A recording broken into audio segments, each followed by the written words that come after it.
నాటకం కదా, అంత డ్రామా ఆడాడు. డ్రామా కాదు అక్కడ ఆడింది. అక్కడ వ్యతిరేకంగా ఉన్న పరిస్థితిని తనకు అనుకూలంగా మార్చుకో. నువ్వు వెళ్ళిన ప్రతి చోటల్లో నీకు అనుకూలత ఉండదు, ఎన్నో ప్రతికూలతలు వస్తాయి. ఆ ప్రతికూలతలో కూడా దావీదులాగా నువ్వు ఆలోచించి ఆ ప్రతికూలత నువ్వేం చేయాలి? కొంచెం గట్టిగా చెప్పండి.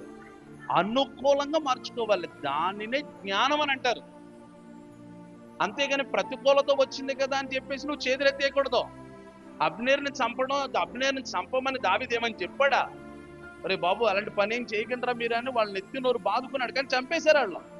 అక్కడ పరిస్థితి అంతా వ్యతిరేకంగా మారిపోయింది. ఇప్పుడు పరిస్థితి అంతా వ్యతిరేకంగా మారిపోతున్నప్పుడు దావీదు, అయ్యో బాబు, ఈ వ్యతిరేకమైన పరిస్థితిని నాకు అనుకూలంగా ఎలా మార్చుకోవాలని తన జ్ఞానాన్ని ఉపయోగించి ఆ వ్యతిరేకమైన పరిస్థితిని తనకి అనుకూలంగా, ఇంకా కాస్త చెప్పాలంటే తనకు మేలుకరంగా మార్చేసుకున్నాడు ఆయన.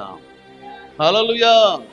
నేను ఇక్కడ మిమ్మల్ని మాట్లాడుతున్నాను, అక్కడున్న వ్యతిరేకమైన పరిస్థితిని దావీదు అనుకూలతగా మార్చేసుకోవడానికి దావీదుకి ఆ జ్ఞానాన్ని ఇచ్చింది ఎవరు?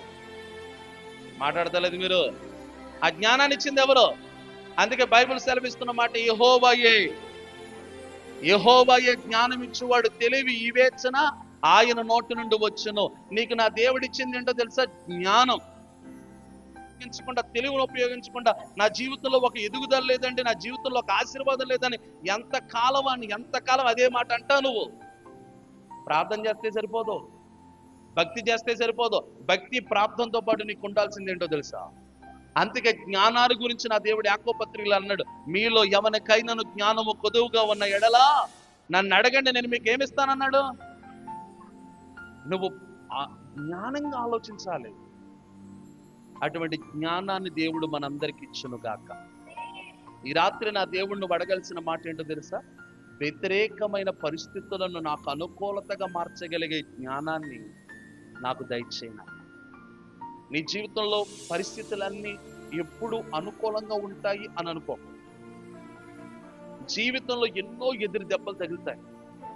ఉన్నపాటున పరిస్థితులన్నీ మారిపోతాయి. అప్పుడు వరకు సాఫీగా వెళుతున్న నీ పడవ, అప్పుడు వరకు నెమ్మదిగా వెళుతున్న నీ పడవ ఉన్న పాటున ఏదో ఒక మూల నుంచి పెద్ద గాలి లాంటి పరిస్థితులు ఎదురవ్వచ్చు. ఆ నీ జీవితం అనే నీ నావ అటు ఇటు ఊగిసలాడుతుండొచ్చు. అలాంటి పరిస్థితుల్లో కూడా నీవు నీ నావని ఏం చేయాలి? వ్యతిరేక పరిస్థితుల్లో కూడా నువ్వు అనుకూలతగా మార్చుకునే కృప నా దేవుడిచ్చును గాక. ఒక జ్ఞానవంతుడి జ్ఞానం ఎప్పుడు బయటపడుతుందో తెలుసా? ఆడు ఎదుర్కొంటున్న